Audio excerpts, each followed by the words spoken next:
Hi, my name is Brittany Ann Schneider. Today I will inform you about stress and how it affects your body and health.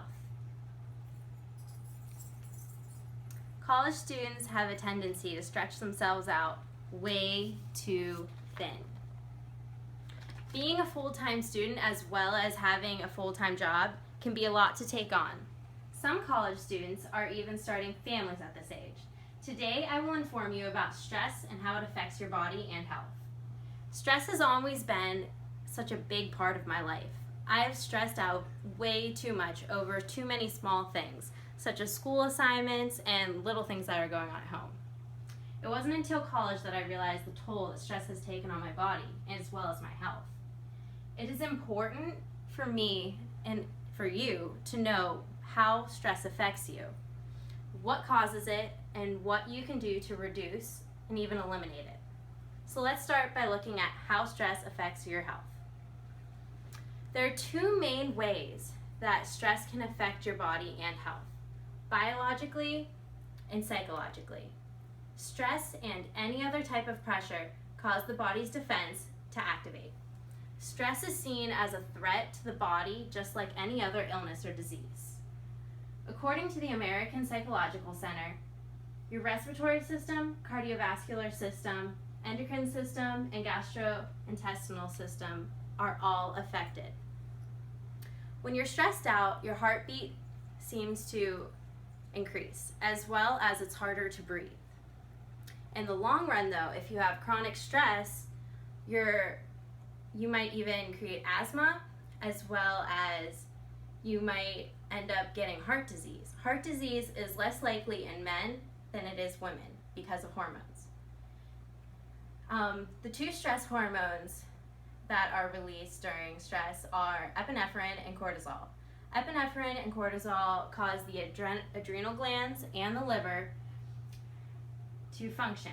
The adrenal glands secrete adrenaline and the liver increases the production of glucose, causing the fight or flight response.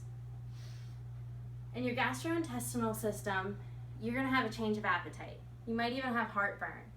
You're going to be more aware of your stomach and the sensations that it has. You're going to be nauseous. You might vomit.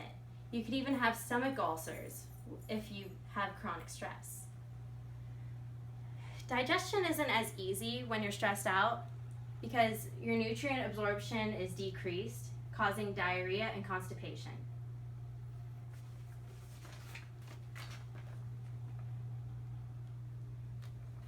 The psychological response is the emotional response when looking at stress.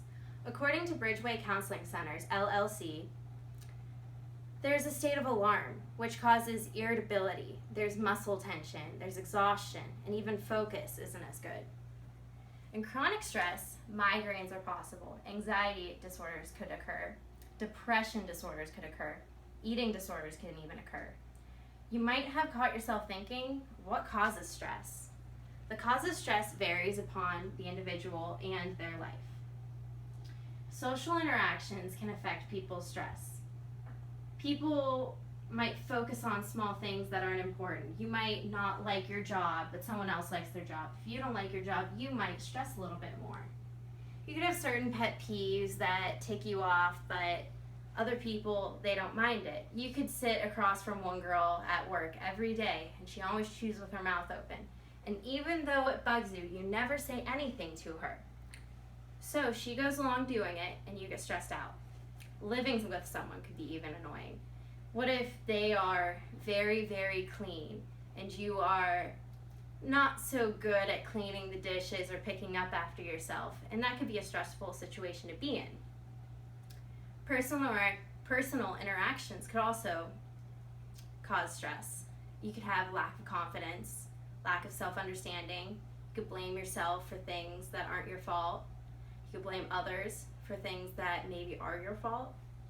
Even though the amount of stressors is unending, there has to be a way to reduce stress in life. If you're lucky, you might even be able to eliminate it completely. However, that may be very challenging. How does one reduce stress and better their health and quality of life? According to Jeanette Moniger of WebMD, you should be grateful. Make a list. Remind yourself of what you are grateful for. Meditate, say your mantras, breathe, do yoga. Reach out for support. Join a support group when you're struggling with something.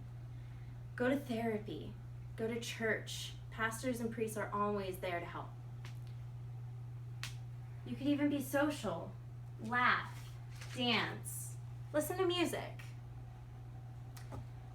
Imagine a happier life where you laugh more often, you worry a lot less, and you enjoy every moment of your life. Today I informed you about stress, how it affects your body, and how it affects your health.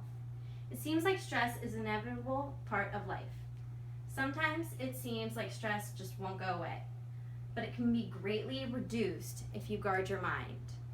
You are not always going to catch yourself when a dangerous thought enters your mind, triggering stress. However, you can change the thought as soon as you notice it. Change it to something happy. Make yourself laugh. Think of all the wonderful in life, what you are grateful for. Are you stressed out? Do you have chronic stress haunting your life? It's time to make a change.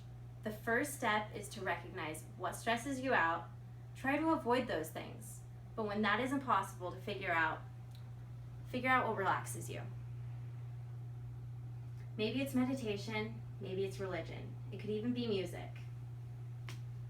Everyone is different and different things work for different people. For that reason, you're unique. Be proud of that. Thank you for listening as I informed you about stress and its effects on health. Have a great day filled with laughter and joy.